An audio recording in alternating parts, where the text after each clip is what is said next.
Welcome to Tech Engineering Academy. In this next video, we are gonna be talking about arrow function. We are familiar with the normal function before, but this time around, I'll be showing you the difference between the arrow function and the normal function. Okay, we have an example here which says arrow functions are shorter way to write functions. Yes, it is actually shorter and easier. With the normal function, you will have a long function, but arrow functions makes it shorter. And why does it matter in React? Because you will write arrow function all the time in event handlers, in callbacks, all of these. I'm sure you would have done them in JavaScript before coming to React. Event handler, callbacks, rendering lists, API calls, setups, and updates. Even in particular in your button. If you are creating a button, this example you are seeing here is an example of arrow function. So let's proceed. Let's create a function which says, let's proceed, which says function. Okay, so we can say function household, then we have age and gender. Then we can now return, okay, the age of the boy is this. Okay, sorry. This, so we're going to declare the parameter, which is age that we have here. As you can see, if you can see in this age, the age here is brighter, which means this has been highlighted, but the gender is not yet highlighted. And, and the gender is gender. So probably, let me remove, let's just say the age is, the age is age, and the gender is gender.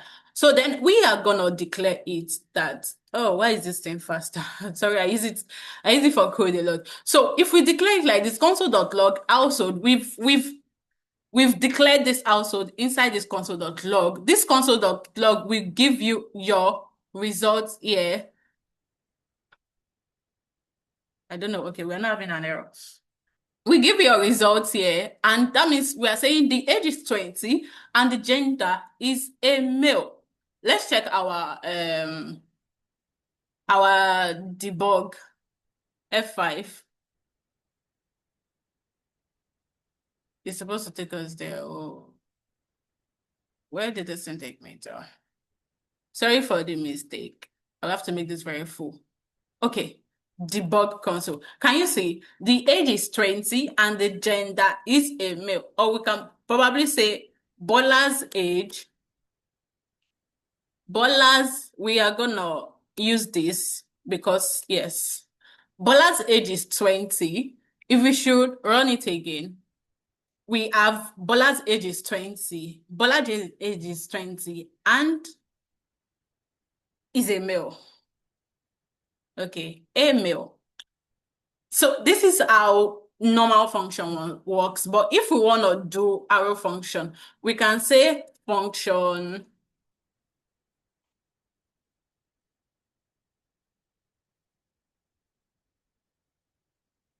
Let's just say const. We can say function, or we can say const. I'll still talk about const here. Const household. It's gonna take this. We are meant to have this. Then it's gonna take this. You see, it's bringing the arrow function for me. So in this place, we are gonna have our parameters, which is age and gender. So as you can see, this is shorter than what we have here. It is quite easier. It is straightforward. Const household equals to age, gender, and our arrow function. Then we can say console. Okay. Then we can say console CLG. Oh, CLG console.log household. Console.log household. Then you are going to insert, let me remove this parameter here. If I remove this parameter, you are going to see it's going to tell you need to include a value. You see it's still bringing it that, okay, you need to include a value here. Can you see any? It's telling you give it a value. Give it a value. So if I'm going to refresh, it is still the same thing we have, which is Bola's age is 20 and gender is a male. That is it for arrow function. So let's go to the next one. The next one is var, let, and cost. So in this place, ES6 introduced let and cost, replacing variable.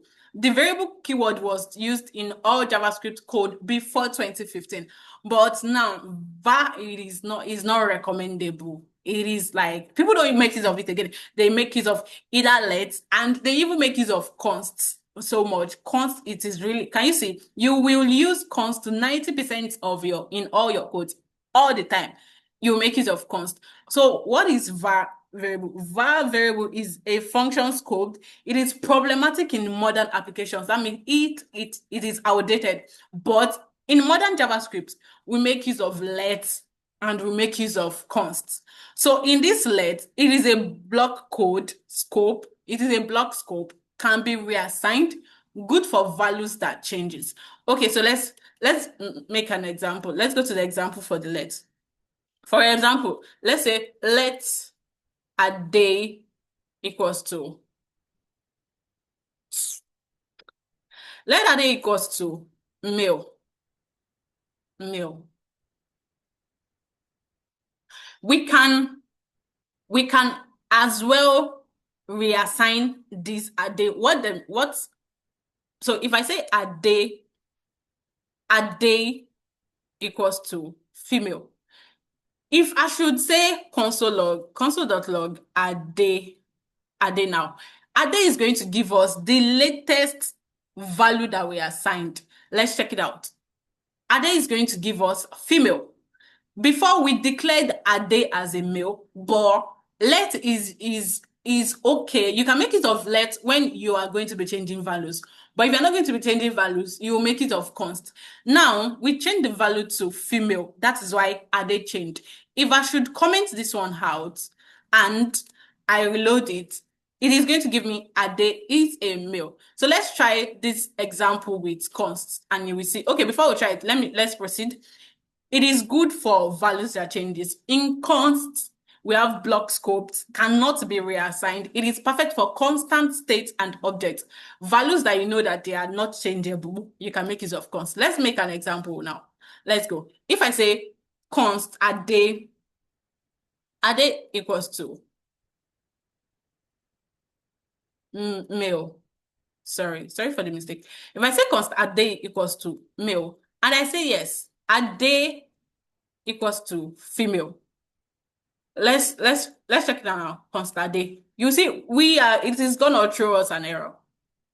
You see, an error came up telling us that it has been assigned to, you cannot reassign again. That is why we're having the error. But you see, with the same thing we did for let gave us our value.